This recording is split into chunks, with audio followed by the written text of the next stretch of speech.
Our habits are running our life. My name is Vanessa. I'm a healer, a light worker, and I'm here to help.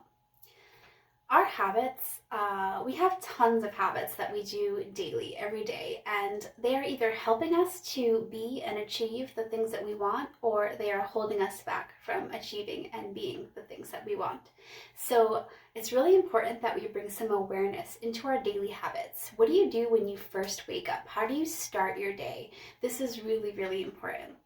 What are the things that you do throughout all your day? And you'll notice that you have habits, things that you do, and ways that you do things. For me personally, before I started to gain higher consciousness, I had tons of habits that were really harmful to me. For example, I would start my day off every day allowing myself to have the thoughts that I was struggling. I would wake up and say, oh, I have to go to work. This is going to be so hard and it's so stressful. And also, I was rushing myself out the door.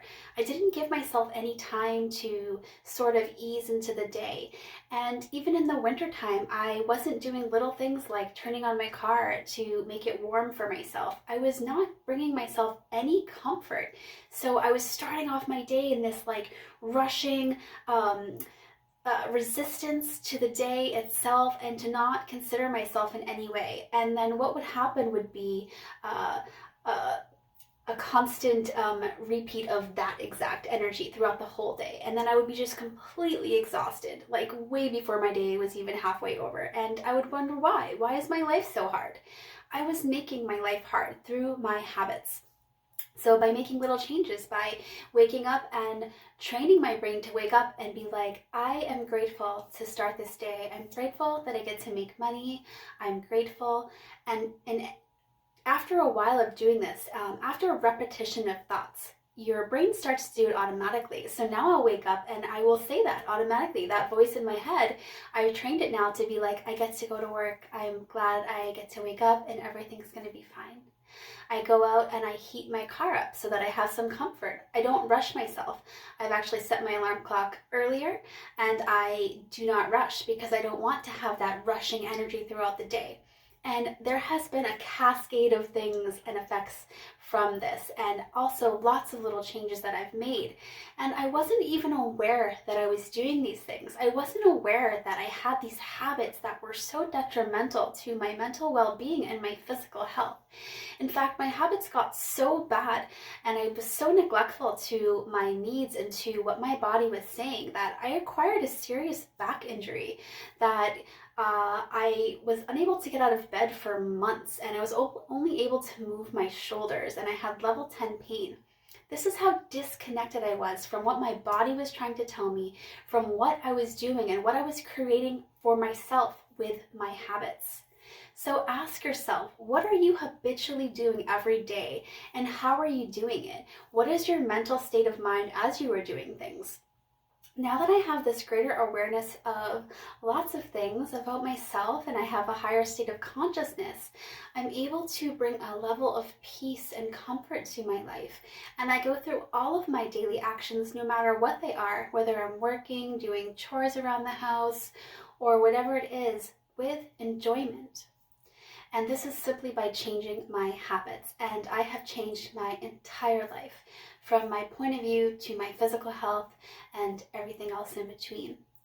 So your habits matter, and they become an autopilot. We begin to start to behave in the same way, think in the same way, have the same thoughts, different different things that we do throughout the day or people that we see all will evoke, or chores, tasks that we have to do, evoke the same feeling, and we get into this habit.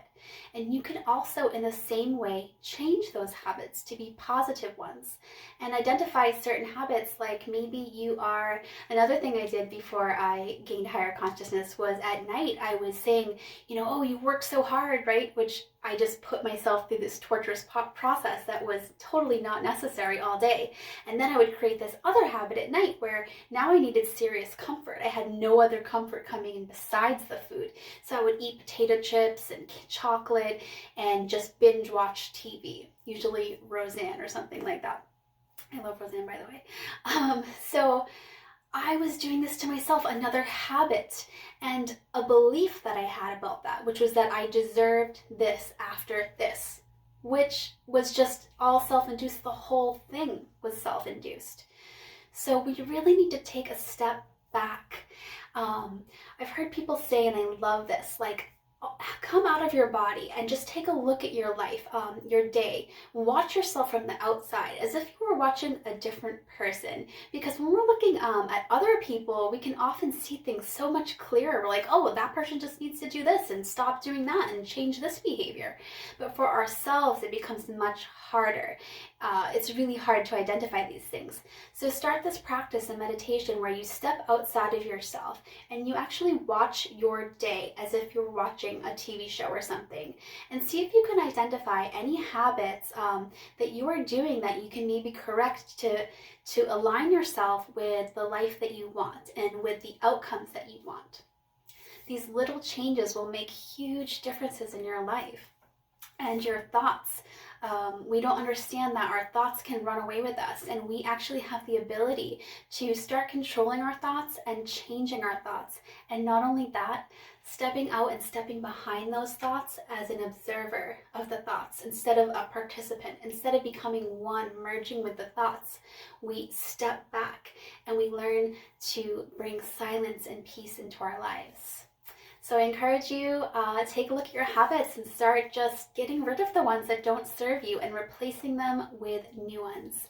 And the most important thing is how you start your day. However you start your day is going to really run the show for how the rest of your day is going. That's when you wake up on the wrong side of the bed, they say, and you have this bad day, maybe your alarm didn't go off and you're late for work, you have that feeling, and it just sort of, the rest of the day sort of starts to just go the same way. So however you start your day is the most important thing that you can address first. I love you so much, and I wish you so much luck on your journey. Thank you.